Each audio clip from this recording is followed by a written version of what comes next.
My phone vibrated at 2:13 a.m. Once. Then again. Then it didn't stop. 71 missed calls stacked like a confession no one wanted to say out loud. I didn't answer.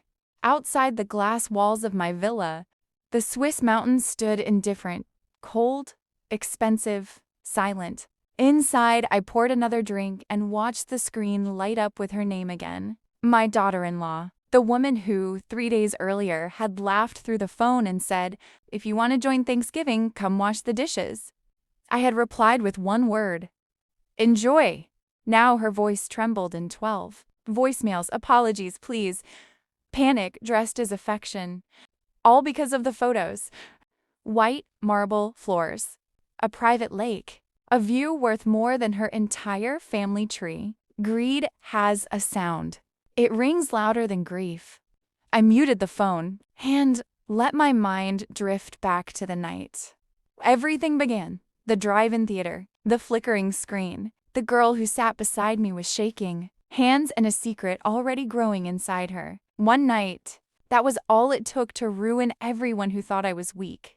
She was disowned when she told her family she was pregnant. Men, they called her reckless, a disgrace, a mistake.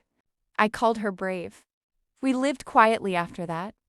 Small apartment, no photos online, no announcements. Just whispered plans and cautious hope. She died before our child took her first breath. A drunk driver. Red lights, silence. I buried her alone. What they didn't bury with her was the lie her family had planted. Years earlier, the lie that I was nothing without her. That I was temporary. Disposable. Years passed. I rebuilt myself with numbers, not people, investments, patience. Then the call came. Her sister's voice sharp, rehearsed. "Thanksgiving is at my place. If you want to join, come wash the dishes." Not grief. Not kindness. A test. They still thought I was the man from the drive-in. Broke. Grateful for scraps. What they didn't know was that I'd already noticed the inconsistencies. The sudden warmth after years of silence. The interest that didn't match the history. Greed doesn't hide well. It just waits. I didn't confront them. I observed.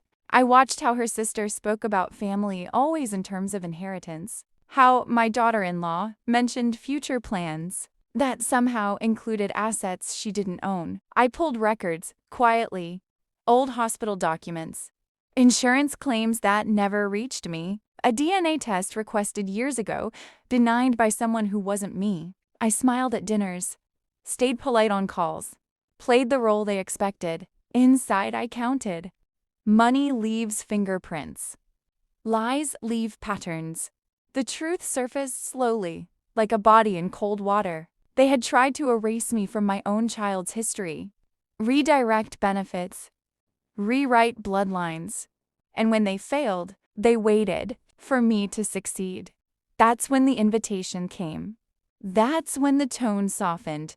That's when the dishes joke landed, meant to remind me of my place. They didn't know I had already bought the silence of banks, lawyers, and time. I posted the photos on purpose. Let greed announce itself. The DNA confirmation arrived first. My child, undeniably, the financial trail followed. Accounts rerouted. Signatures forged. Names altered. I invited them to Switzerland, not with anger, with courtesy.